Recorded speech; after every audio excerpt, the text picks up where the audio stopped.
زه د جنرال صاحب سادات نه هم ډیره زیاته مننه کوم چې زموږ بلنه یې ومنله او دلته راغلل چې زموږ سره هم خپله تجربه سره شریکه کړي. دوی هم یو توییت کړی و چې وطن فروش او مادر فروش. غواړم چې دوی نه دا پوښتنه وکړم چې د مجاهدینو په هکله باندې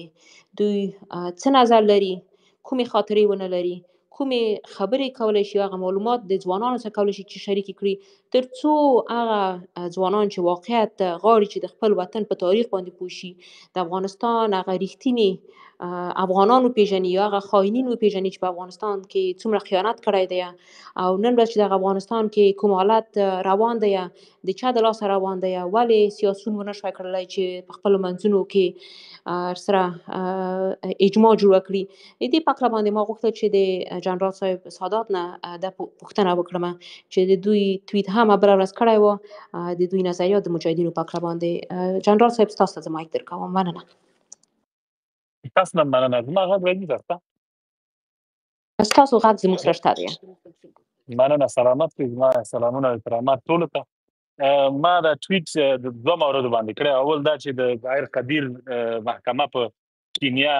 مملکت کې وه، او دویم دا چې د هندوستان او پاکستان د جګړې یو ویډیو مې ولیدله چې یو میزایل دی په نوم د اوراګان چې بي ام ویش ورته وایي، دی په هندوستان فیرول. نو ما دا دواړه هغه سره په یاد مې راغلل، ځکه چې دا کسان چې هماغه جلال آباد کې موجود وو، کله چې په یاد مې تاریخي خبره ده چې ډاکټر نجیب چې سوله وکړه، دا د ملل متحد سوله وشوه، څو ورځې لپاره، څو هفتې ډېرې داسې ارامي او خوشحالي وه چې دا سوله وشوه. ده بیا د ګوندونو د افغاني حزبونو دا څو ولایتونه ورته تقسیم شول. والي د جلال آباد حاجي قدیر و، د ظاهر قدیر پلار د شاړې څه نومېږي حضرت علي میدانوایي ونیو، دی د مولوي مدنبي د کسان یو مسؤل یو انجینر محمود نومېده. د دې لوای چار کې چې زموږ خپل د کورنۍ دوستان هلته پکې وظیفه درلودله، د لوال چار د ګاردي ملي چې د جلال آباد جنګ یې دفع کړی و، په یاد مې اخر کې ډېر امکاناتو ته راغلي، یعنې لونا، اوراګان، دا نور اسلحې ثقیلې ورته ورغلې وې. دا یې پاکې نو موټرې راوړلې او ټولې توپه کړلې، پاکستان ته یې ولېږل. یعنې پاکستان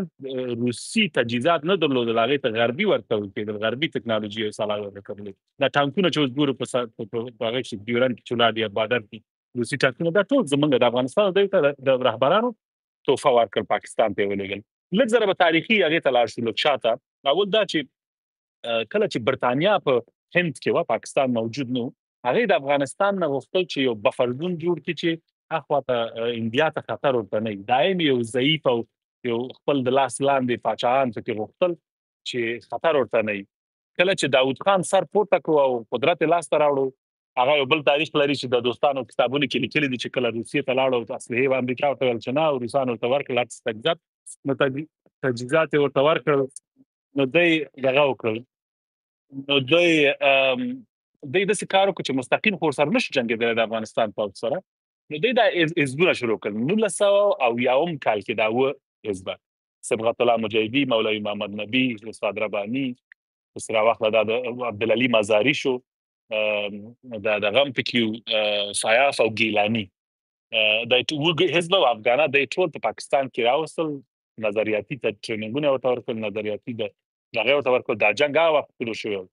باور وکړئ چې یو کس نومېږي په نوم د نعیمي صاحب، قمندان د اکاډمي د پولیس، وایي د ظاهرشاه د وخت استاد د اکاډمي قمندان، خپله یو ورځ یوه قصه کوله، ډېر اوس 90 کلن څونه دی، د وردګو دی، اوس په هالند کې اوسېږي. ویل دا صبغت الله مجاهدي مې داسې ډبولی دی، ویل په دې شکردرې شمالي کې، ویل په دې قطارونو باندې به دې ډزې کولې. هغې وخت کې هوایي ډګر خواجه روا شته، میدان هوایي د کابل نه و، میدان هوایي غټ په دغه کې و، په باګرام کې به طیارې کښته کېدلې، راپورته کېدلې، چې کله به مشران تېرېدل راتېرېدل په دې سړک، د زوړ سړک د باګرام کې، دوی په دې باغونو نه راووتل، په چرۍ باندې به یې ډزه وکړه په دې قطار باندې. هماغه وخت نه دا کمینه د مجددي کول، دا مې دومره ډبولی دی، دومره مې ډبولی، موږ ورته خندلې. نو دا کسان هماغه وخت نه د پاکستان د ټرین شوي چې داخلي جګړې باید مخته بوځي. خو کودتا خو دلته یو بانه شوله چې کمونیزم راغی، روسان راغلل، کودتا شوی نه وی شوی، همدې کسانو دایم دا جنګ مخته وړو. نو خبره په دې کې شته چې کله چې دوی د افغانستان ته را داخل شول، دا اووه حزبه، دوی خو وږي تږي وږي سترګي، نه په فرهنګ پوهېدل، نه په هېڅ شي نه پوهېدل. هر یو ځان ته انجینر او ډاکټر که لږ پوهنتونونو کې درسونه ویلي که نه ویلي، دوی راغلل، اول خپل خانه جنگي شروع کړه، یو قالینه په شا کړه، یو تخت ویوړه، یو په کمود په اوږې کړه. ګوره په خپل سترګو مو ولیدل د مکرویانونو کې د خلکو چور شروع کړو،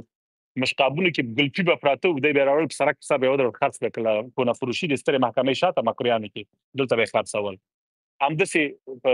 رقص مرده په ابشارو کې کېدو، سر به یې غوڅ کړو، په سر به یې ورته غوړي واړول.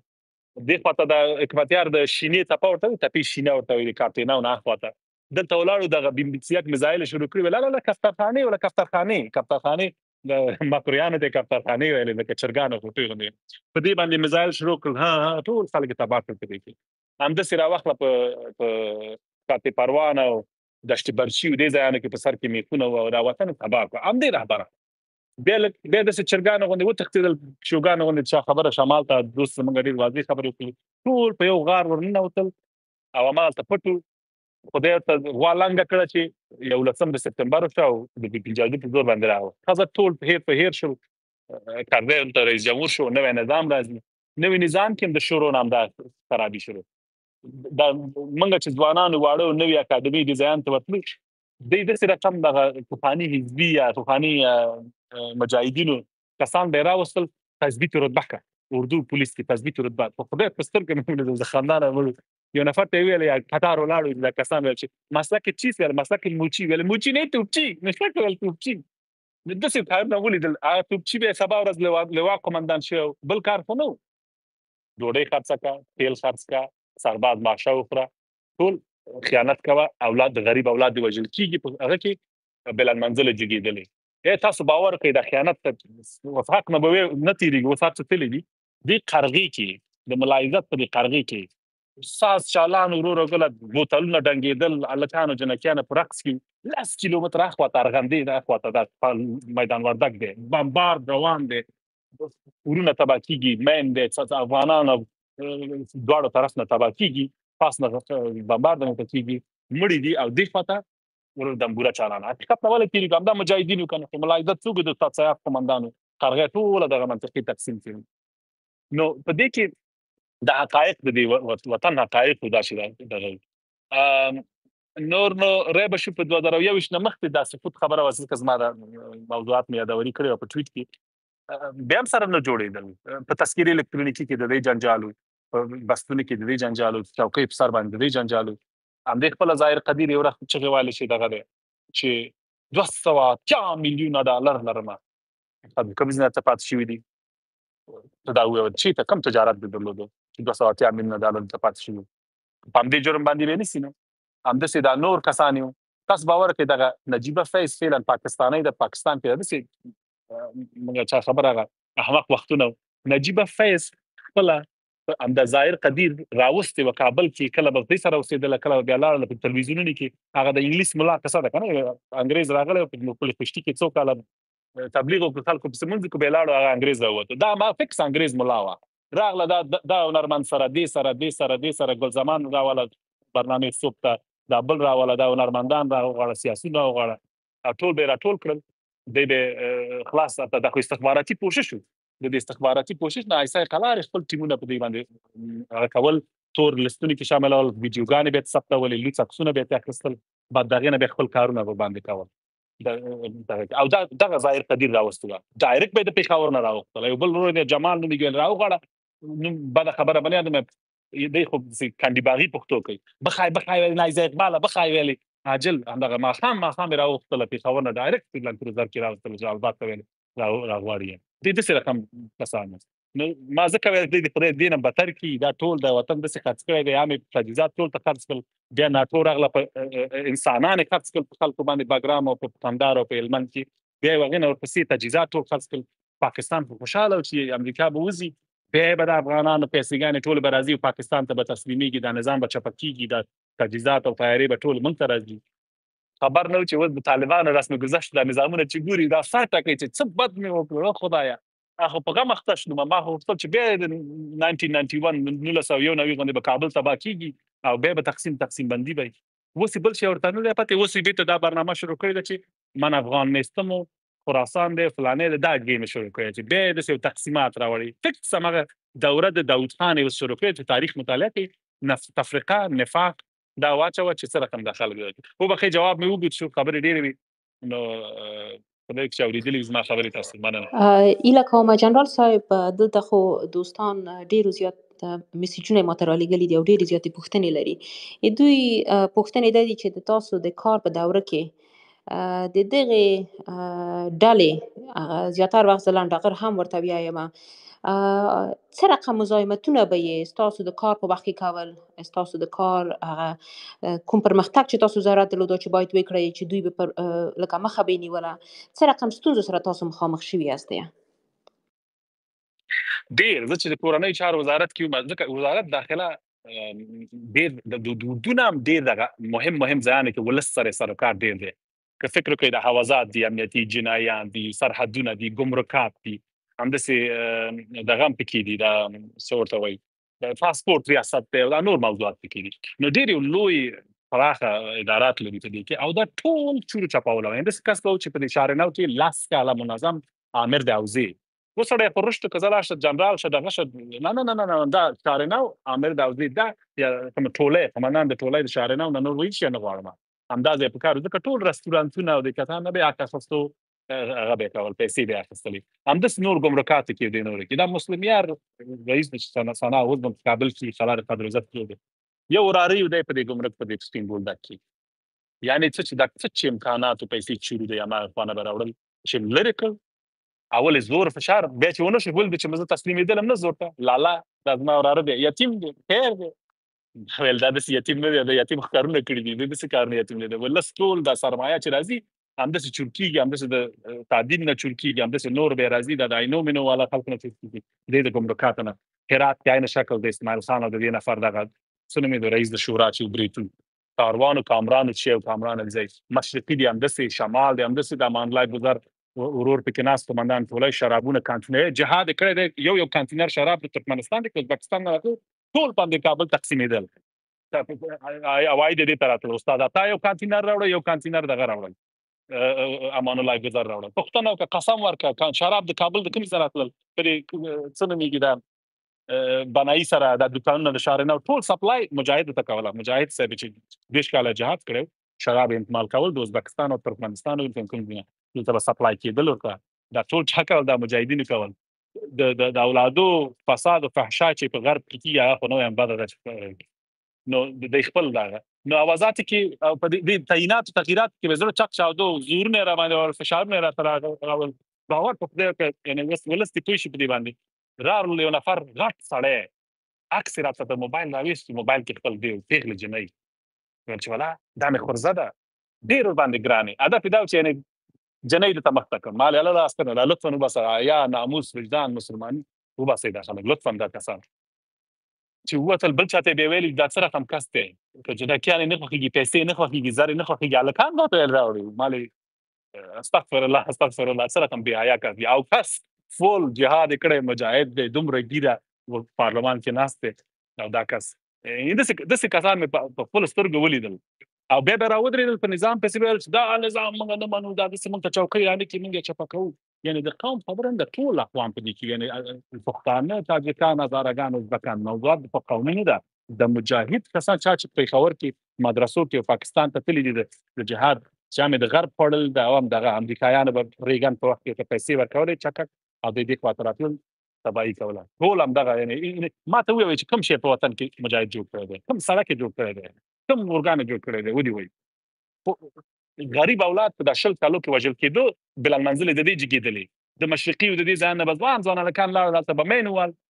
او که د طالب اولادونه به بمبار به پوښو وژل شو افغان به وژل شو د بلن منزل به د قومندان صاحب جګ شو د وکیل صاحب بلن منزل به جګیدلې نو د بیا عدالتي و د حقیقت به بعد ویل شي موږ نه د وطن تل د درست د طالب ته په غي کې پرو د لکه چې ماشوم چې کوي نرشته وزغلې کار خو حقیقت باید ویل شي دی ولسته چې به دی غلوته به دی رهبر بازی به دی قومندان بازی ته چې څو غوري هغه خدای پاک نورم شرمې وي مننه په ډېرې بخښنې سره کېدای شي تاسو نه څو پوښتنې ولرم جنرال صاحب ګورئ دغه زما په زړه کېږي څه وخت چې تاسو وزارت داخله کې اول ځل چې معین شولئ نو اولي کار مو وکړل دغه د دوی هغه رسمي ورځ ده چې هغه ټول په موټرو کې راوځي د چاقو د ټوپکو د خپلو مخصوصو جامو سره او هغه لنډغري به شروع کړله. هغوی تاسو زما په زړه کېږي چې تاسو هغوی د سړکونو نه ډېر ښه شکل باندې راټول کړل او ډېرو افغانانو هم درنه خوشحاله وو. څه رقم ستونزو سره په هغې وخت کې تاسو مخامخ شولی یا څه رقم ستونزو سره مخامخ شولی یا آیا کوم چا تاسو ته اخطار درکړی وي، کوم څوک د تاسو په مقابل کې درېدلي وي چې دغه کارونه باید ونه کړئ، یا په خپله نظام کې وزیران وو، داسې شی وو چې ستاسو ته ستونزه جوړه کړې وي؟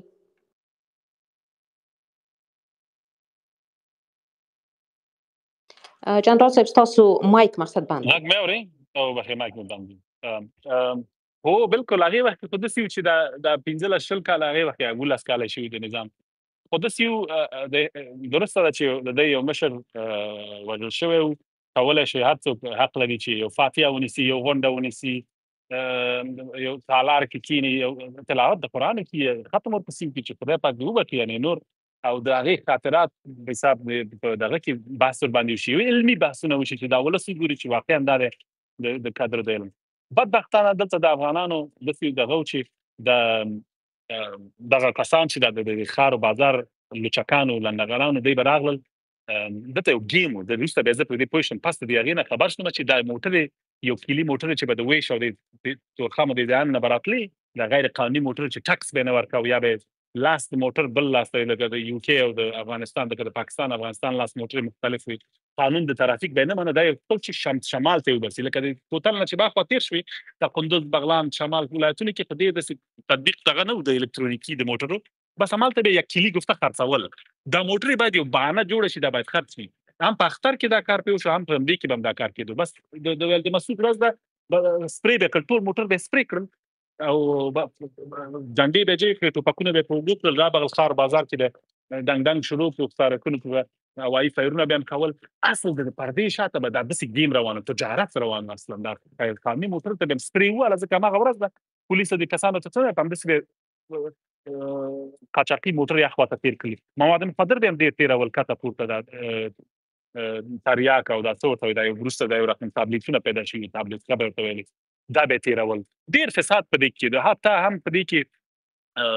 د اسلحو قاچاق هم کېده، پاکستان کې به د درعي توفانچې جوړېدلې، دا به هم پکې تېرولې، او ټول د دې په نامه باندې چې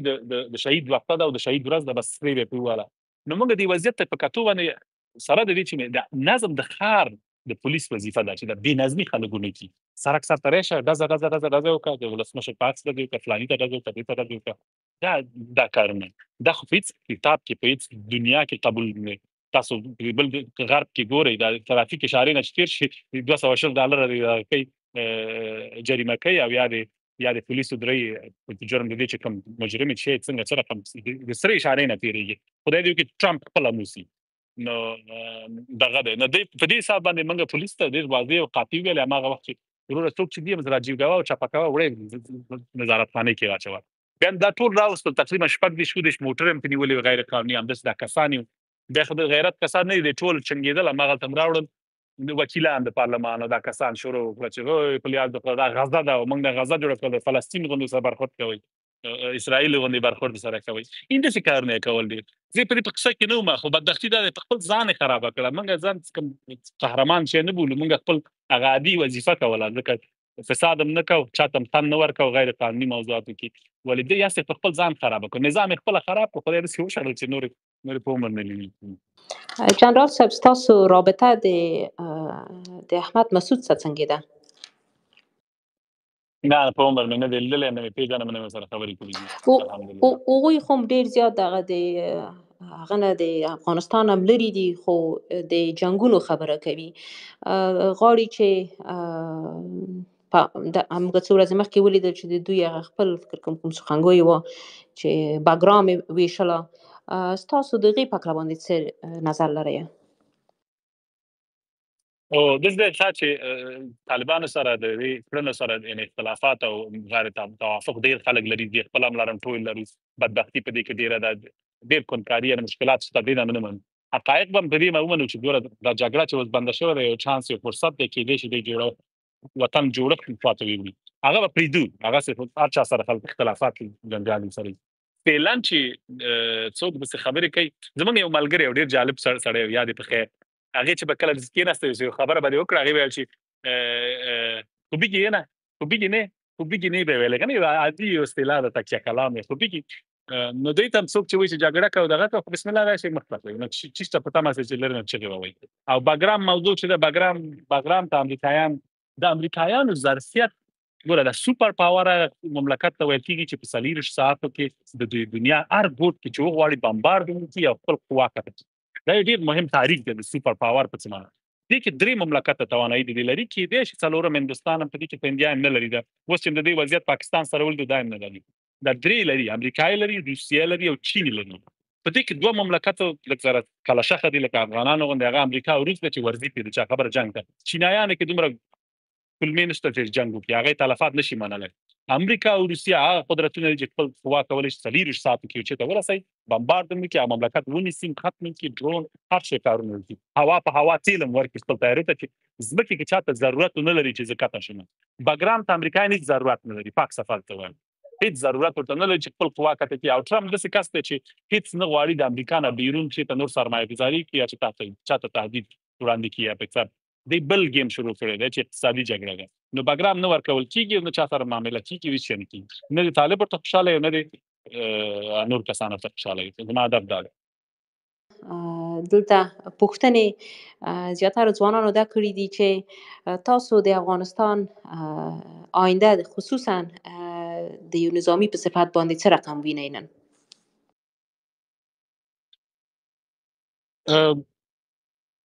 زه په دې باور یم چې د څو کلو کې راپورونه او احوالونه مخلمه د افغانستان نه چې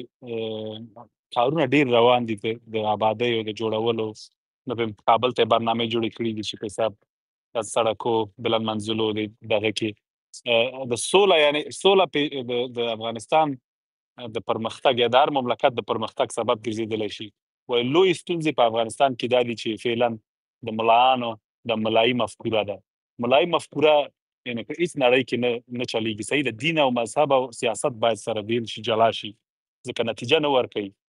یعنی بیا ما مخکې وویل شي د افغانستان د سیول لکه هغه ماشوم چې چغې وایي په غي کې دی نیولې هر څه د څه کې چې غلی شي چې نه غلی کوي موږ چې هر څه غي کې خوځو چې غلی شي هر څه مت په خپل کې اچول نه غلی کېدو اوس طالب په وخت په زور وخت لا د ستا په غي کې چې څه رقم مختره سي څه هغه اساسي تهدابي پروژې تطبیقي چې افغانستان د غربت او د ولګي دینه مخ په حساب خلاص شي آیا کوم قدرونه او نسل آینده لپاره روزل کیږي تربیه کوي اوس چې موږ ګوري اعلام مدرسې دی او اعلام د مدارس مکاتب په مدرسو باندې په وطن نه د جوړ شوی او ته انجینیر او ډاکټر دی تم ضرورت لري یو چاته ضرورت لري چې پرمختګ وکړي په سبا ورځ چې بیا هم د ډالر او د پیسې چې د غرب ناراضي د کاته شي بیا مجبور کیږي چې بل سره وخوري یعنی زه واقعا غواړم چې په افغانستان کې د جګړې لاره درسته ده چې بیا که جګړه شروع کیږي یو دلیل باید ته موجود شي دلیل بل نشته د جګړې چې موږ راواخلو په پکونه هلته جګړه وکړو یو دلیل کېدلی شي مطلقاً د وطن مخ په تباہي باندې ویوړي بیا که ولس خپل مین را پاسېږي بیا کېدای شي خو پاکستان او ایران کوشش خپل ډېر کوي ډېر یعنې دفترونه یې ورکړي دي همدا اوس اسلام آباد کې دین محمد جرأت په یاد مي په پاکستان سفارت د ویزو مسؤل مو د اختطاف به کله کاو په کابل کې نفرانه شاپور به کسانو هغه ته دفتر ورکړی دی ورغله په اسلام آباد کې ناشته دې ته زنګ وو پلان کې ته زنګ وو راځره شه دا غاڅنه مې دی یو بدخشان یو کسو بیا د معتلله وکیل پارلمان هغه ته دفترونه ورکړي دي چې راشي پاتې دی هغه په مقابل کې جنگ وکړي طالبان ګوره ګیم یعنی یو ګروپ خلاص کړي نو بل ګروپ په ټرین کو وسه بل ګروپ دایشانو ته ځای ورکړي دی دا په بل ورځ یو کس ور تسلیم کړه هغه هیڅ کار نه مونږ نیولې او په امنیت کسانو په امنیت په وخت کې چې مونږ دا کس نیولې او د امریکایان ته تسلیم کو خرڅ کو په څورو په باندې دا ایم اف قرض په خاطر باندې وسه هغه انجینر هم کېنه ولا انجینر څو نوم لري ځان نسانه ولا هغه ماما یې د فروټي دی زما دفتر ته راغلی ناصریانو دی راغلی ویل چې دا الک پانتون د کابل نه تللی اوس رهبر د داعش شوی دی دا څه نومېږي انجینر ثناء الله غفاري خپل د دې د ماما لوري په نکاح کړي او په حساب کوزده شي هغه هم پرې په الله دی د یو هندي دغه یو پنجابي جنې وکړه دغه کونډه و د ایشان خو چې ملګری مرشد دغه کونډه زر په نکاح کوي خوره کې کده د ټول په بلوچستان کې ناستي قلارې البته ته ټریننګ ورکړي د سیده د تاجکستان نزوانان راځي په افغانستان نشي تیری ځکه په یوه طالب ایرانی سي کوترکې عملته د زرا تاویږي په ایران باندې تیریږي بلوچستان ته نوځي په بې ویزا ځکه تاجکستاني پاسپورټونه لري همالته ټریننګ کمپ ته روان دی د هغې نه لیږي مملکتو ته نور ځایانو ته دغه ته ولې کېنولي دي اصلا خپل دغه د افغانستان دپاره هدف مې دا دی چې یعنې افغانستان ته یعنې که غواړي څوک جګړه وکړي همدا اوس هم دا جنرالان دي کسان دي تماسونه نیسي ډګروالان د آی اس آی دي زنګونه وایي هر چاته ټولو ته زنګونه والي دي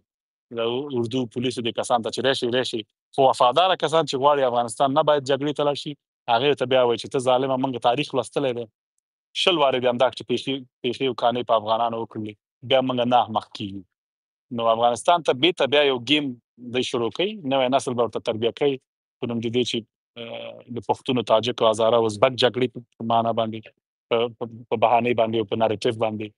او غواړي چې دغه وکړي ول طالبان مخکې دې نه دا جګړه سره لمبه شي دی باید خپله تغییرات راولي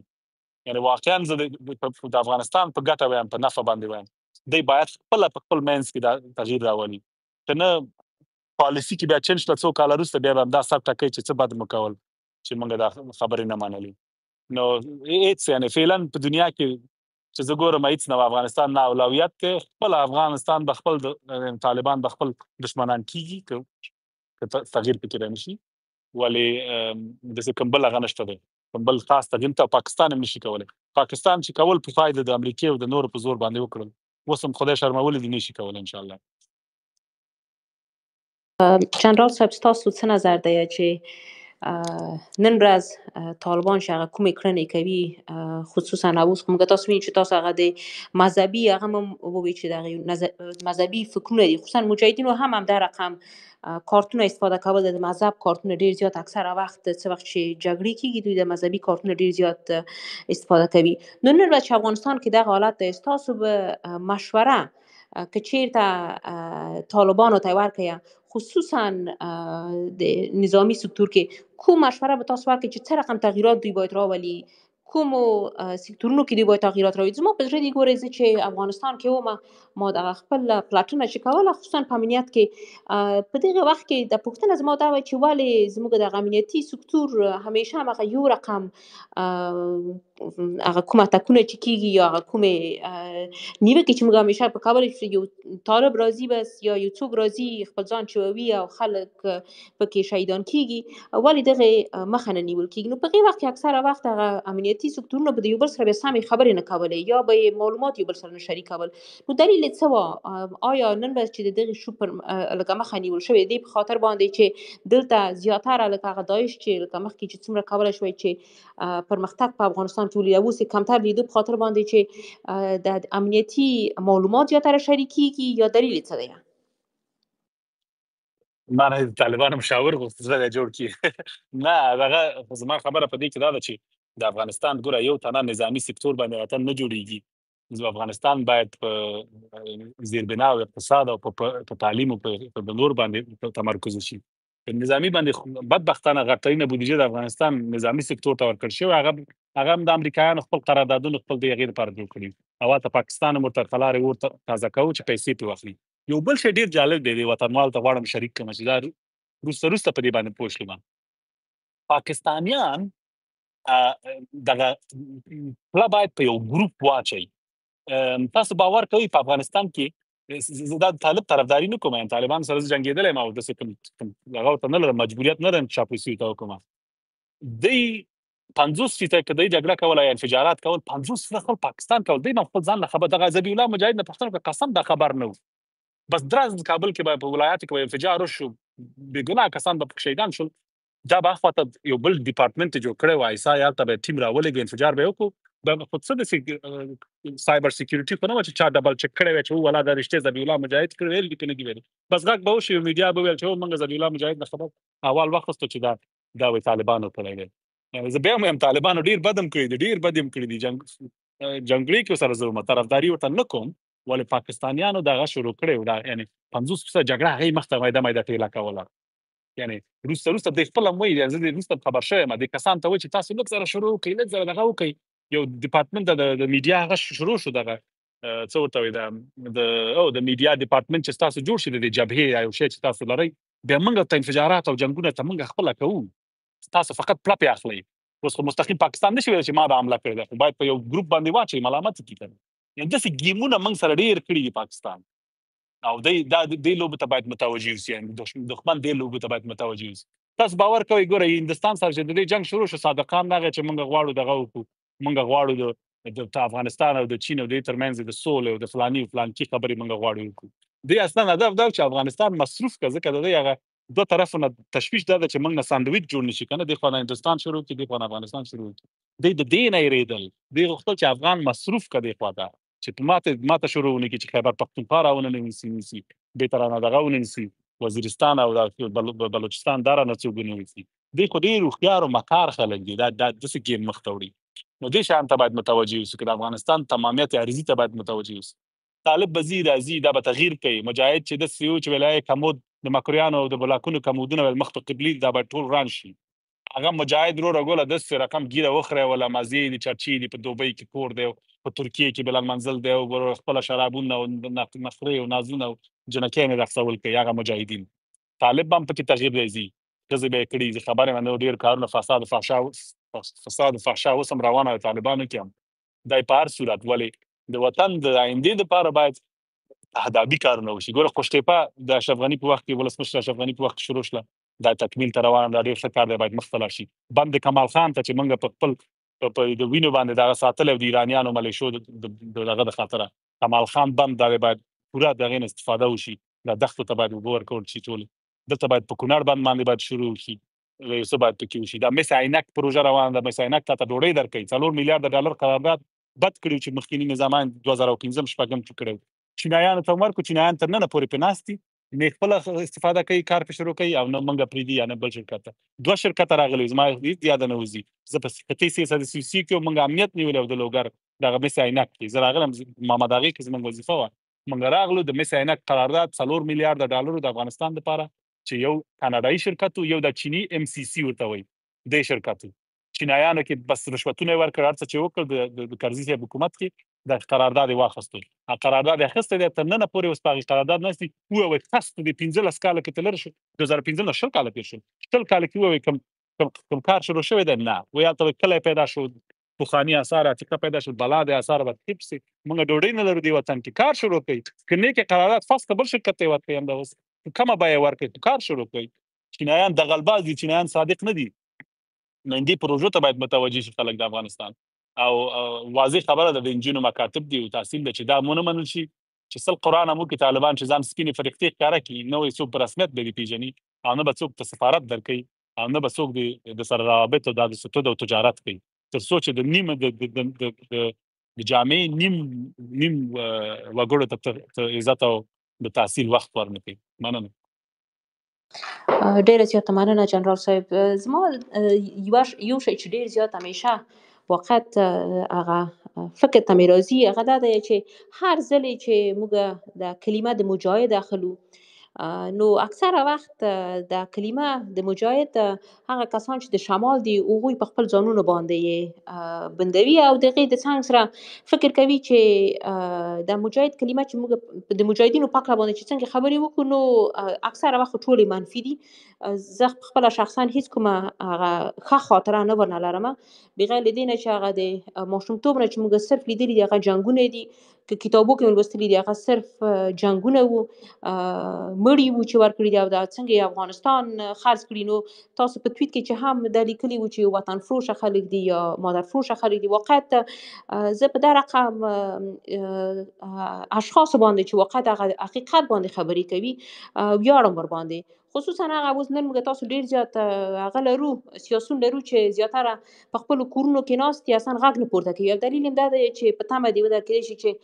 د نظام کې لږ تغییرات راشي، که چېرته موږ غږ پورته کړو، بیا به یا به طالب سبا ته نه خفه وي، یا زما فلانی ملګری نه خفه وي. نو زه دغه ځوانانو کې دا قیمت اوس نن ورځ وینم ورو ورو چې راپورته شوی دی، او د خپل نظریات اقلا شریکوي. زه هم همدا رقم همیشه خپل نظریات مې شریک کړي دي، او یې هم نه ونه لرم. زه فکر کوم چې زموږ تاسو مخکینو سیاسونو اکثره وخت په خپلو سترګو باندې بلیدل چې دغه اشخاص یا دغه مخکینی مجاهدین یا لنډغر څه کوم کارونه کوي، خو متاسفانه موږ ځوانانو بلیدل چې هغوی به اصلا پر د ټولو خبرو باندې به یې پرده اچوله، او هغه حقیقت خبرو ته به یې اهمیت ډېر کم ورکوله.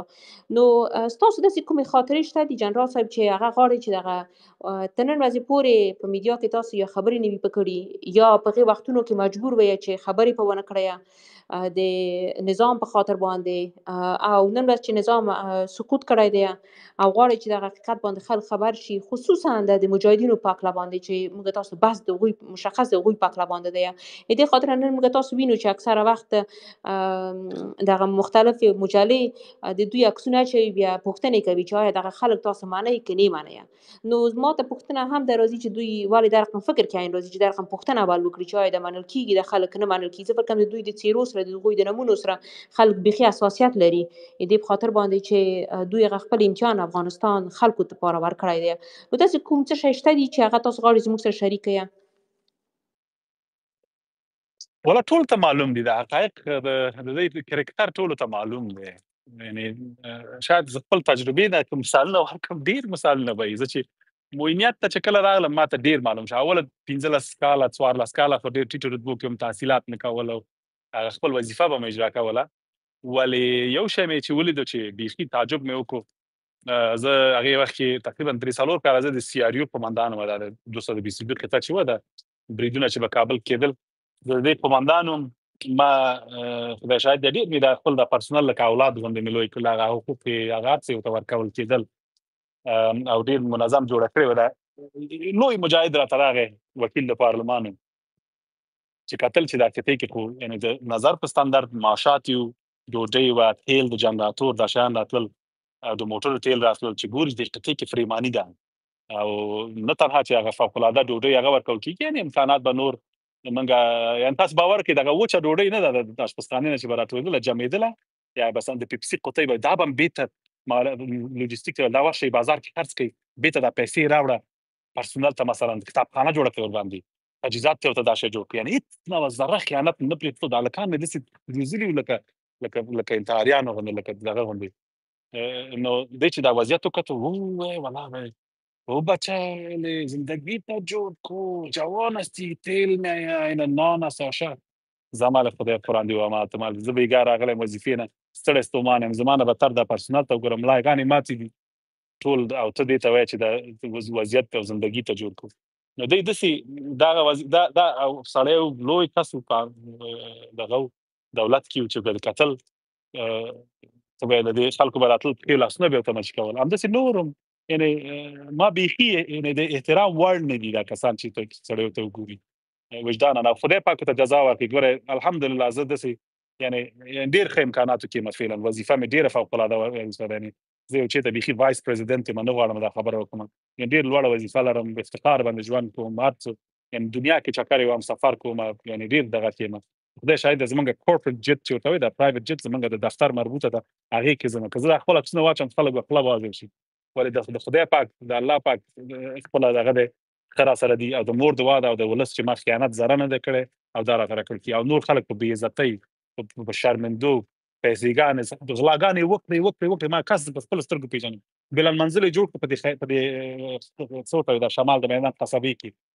اصلحې سلاګانې هر څه سره کړپ سقوط چې وروره څه چې غلا یې کړې خدای پاک کړی اوس ټیلر چلوي یو چېرته. داسې وشرمېده وایم ګوره څه دی چې سرباز او د دولت دې وکړل غلاګانې دې وکړې بلالمنزل د شروع کړو چې کور ځان ته جوړوم او داسې کوم مېهمانخانې جوړوم ټول د نه خدای پاک واخیستل پاتې شول او نن ورځ هېڅ شی نه لري، فامیل هم د نه پاتې دی په بل کمپ کې او تل ته ټیلر چلوي. نو خدای پاک خپله ګوري، ظاهر قدیر ته به هم ګوري چې دا د کلونه دغه غلاګانې فسادونه دې کول. تلویزیونونو کې معلومه که په یاد مي کندهار کې غونډه نیولې وه چغې کولې چې رئیس جمهوره 40 ساعته وخت درته درکوو که زمونږ هغه رانه ولې عطا محمد نور په شمال کې بند پاتې وي دې اخطار ورکوو نظام ته. خدای تباه کړه د دې نه بدتر شي. خو دا خو خپل نظام دی څنګه د پښو نه ریشې ورته والې پښې دې ته قطع کولې. د ټول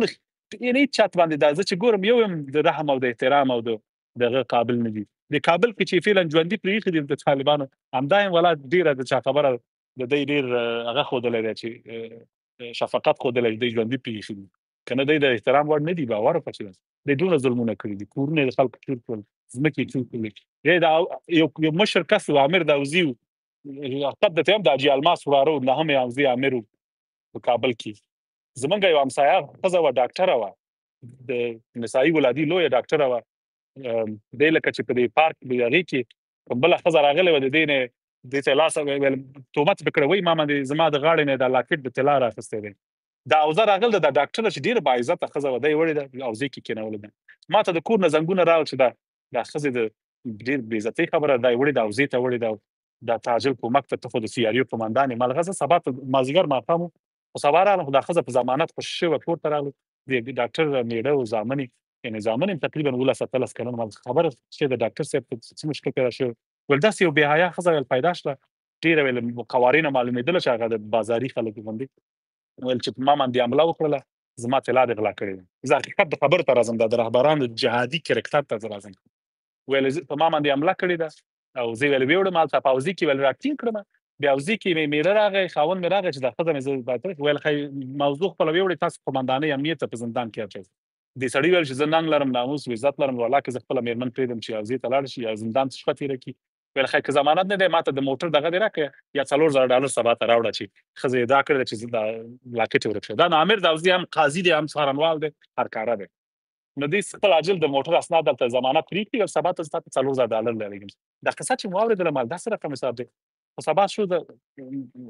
سړي سره زه خپله کېناستلم په موټر کې، خپل موټر کې مې کېنوم، زه لاړم نهم حوزې ته. موږ په مکریانو کې زموږ کور په د شینوزاده بلاک سره نږدې زموږ کور یعنې یو قدم لاره وه، د بنایي کې مې حوزه وه. نو زه خپل موټر کې لاړم، ما سره پرسونل مې وو، حساب یو 2 نفره، زه ډېر فشي نه ګرځېدلم. هلته ورغلم، امیر د حوزې نه د حاجي الماس ورور دی، په وراري د شیخ سالم الماس نومېږي چې هلته ناست دی. عاجل انرژیانې راته راواخیستلې، مال زه د هغه خوا ته که دا قصه څه شی ده؟ ویل قصه خو داسې ده، دا ښځه ده ویلې. ښځه ویل راغله او ویل داسې ادعا یې وکړه موږ باندې چې دغه دی. پولیس ورغی، مال تاسو نه خو دا داسې 911 هستئ، د امریکا پولیس هستئ چې 15 دقیقو کې راورسېدلی او ښځه هم پېژنئ چې څه رقم ده. باعزته ښځه بې عزته کوئ په کش کولو وړئ حوزې ته. په هر صورت دا خبره مې په نرمه دفتر کې کوله. نو ښځه راغله، ښځه چې راغله پې هو چې د دې فیشن او آرایشو قواره څه کوي، هغه غټ موبایل ګلکسي کوچنی و لکه کتابچې غوندې، دا یې په همدې میز واچو. بې ادبي دې ډېره معافي. ما ته ویل چې ته کیستې ویلې، ته څوک یې؟ په پښتو یې راسره جګړې. چې ویل لنډی یې، بې ادبي دې ډېره معافي دې ډاکټره. ما ویل استغفرالله، داسې رقم ښځه ده، اوس دې ته څه ووایې؟ نو دی کسې دی زر زر مال دا لرې کوي، دې سره زه خبرې نه کوم، دا خو بیابول کوي، بې شرمه ښځه ده. دا یې وایستله. نو دې سړي دعوا وکړه، نه ویل قمندان صاحب هغې وختې ما ته ویل مه کوه مه کوه، تېر زه موږ دا $4000 دې واخلي، زموږ اسناد دې راکړي، موږ د جنجال نه غواړو. نو دا $4000 چې واخیستلې، امیر د هلته کېښوستلې، امیر د حوزې او مدیر د جنایي. ما ته ضرورت نشته چې زه مداخله وکړم یا بل څه شي. همداسې راووتلو. چې راووتلو دا سرباز د دې حوزې ما ته لاندې وایي چې قمندان صاحب ویل این نفری امیر حوزه است، این نفریش سرازی ویل همداسې باعزته بې عزته کسان پیدا کوي پنجشنبې په ورځ باندې. پنجشنبې مازدیګر وایي ورشه پلانکي ښځه باندې ادعا وکړه، پیسه دار هم دي، دغه هم دي، موږ بیا راولو حوزې ته. هغې خو خپله مېرمن نه پرېږدي چې باید په حوزې کې شپې ورځې تېرې کړي. بنا ته باید دغه پرې وکړي، داسې پیساب راوړي چې مېرمن د 3 ورځې موږ قمندانۍ کې بس پیساب ساتو. بعد د هغې نه مجبوره کېږي $15 ترې اخلي، خوشي کوي. ویل دې ښځې ته $200 هم نه ورکوي، دا 3800 ټول امیر د حوزې ته ځي. دا زه خپله زه هغه کس ته یم، تاسو ته واضح معلوم کس یم، څوک یم، د زړه نه دا خبرې نه جوړوم، خپله تجربه مې ده، په سترګو مې لیدلې ده. او که په یاد وي زما د معینیت په وخت کې زما دا خبرې چې په عام په تلویزیونو کې دي زما واورئ، ما انتقاد د 20 کاله نظام نه همدا و چې فساد دی، بې خیانت دی، غله دي او سرمنشه د ټولو مجاهدینو. وایي که څوک راته ادعا کوي چې پکې پاک کس پکې موجود و، بسم الله دې راته ووایي چې کوم یو پاک و. هر یو په باره کې اسناد لرو، شواهد لرم، قصې لرم، نور دوستانو کسانو موجود دي په دنیا کې، به تیتې په افغانستان کې به موږ ته د ښکاره کړي، زما سره د علمي خبرې دې راسره وکړي چې دغه دی. او اوس چې په دا راغل ده، خدای دې نه بدتر کړي. مننه. زه باید حرکت کوم، لاړ شم، وبخښئ ما وخت ډېر تېر شو. نو دا